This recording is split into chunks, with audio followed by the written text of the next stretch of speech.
Бақыт қайда? Рахатта ма? Әлде шектеуде ме? Бұған да кез келген мәселенің шешімін табу үшін оның түпкі себебіне үңілу керек. Адам неге дүниеге тоймайды, неге рахатқа тоймайды? Рахаттан кейін рахат ала бергісі келеді. Бұны қарау үшін адамның миында не болып жатыр? Бұның түпкі себебі қайда? Осы сұраққа жауап тапқан адам бәрінің шешімін табады. Кезінде Америкада ма, Англия ма, Милс Элнер деген бір ғалымдар, екі ғалым, тышқандарға бір эксперимент жасаған. Ана мидың ішінде нерв жоқ қой, сондықтан миына кішкентай электрод кіргізеді. Оған тышқанды қойып қояды, мынандай клеткаға. Қойып қояды да, мына жаққа мына педальды басқан кезде анаған замыкание болады. Миында тұрған немене. Ананы 5-10 рет басқаннан кейін ананы өшіріп тастайды. Қанша басса да замыкание жоқ. Содан кейін анау жүгіріп барып мына жақтан екінші педаль қойып қояды, көрсетіп. Оны басқан кезде замыкание болады. Бірақ 5-6-таудан кейін анау басылмай қалады. Соны жүгіріп кеп қайтадан мынаны басса, қайтадан замыкание болады.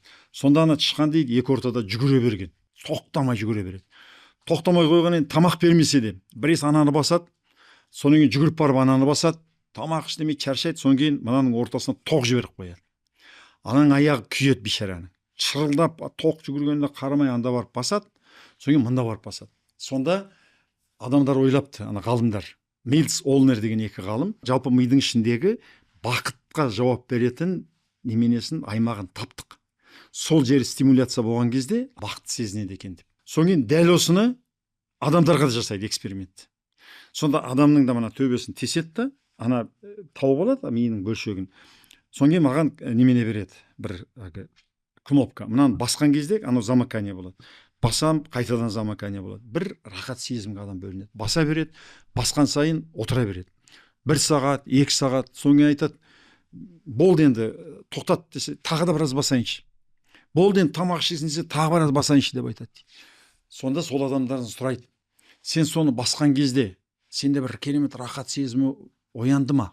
Денеңде керемет рахат сезімі болды ма? Неге сен оны баса бересің дегенде, жоқ, рахат сезімі болған жоқ. Бірақ міне рахат болатын сияқты. Келесі басқан кезде рахат сезімі болады. Келесі басқан кезде рахат сезімі келеді деген сондай бір сезімде болдым дейді. Ол не десеңіз, ол ынталандыру, уәде беру орталығы екен. Бақыт сезімі емес, уәде беру орталығы. Сол кезде не болады деген, сол кезде дофамин деген бақыт гормоны бөлінеді. Адамды гормон басқарады ғой.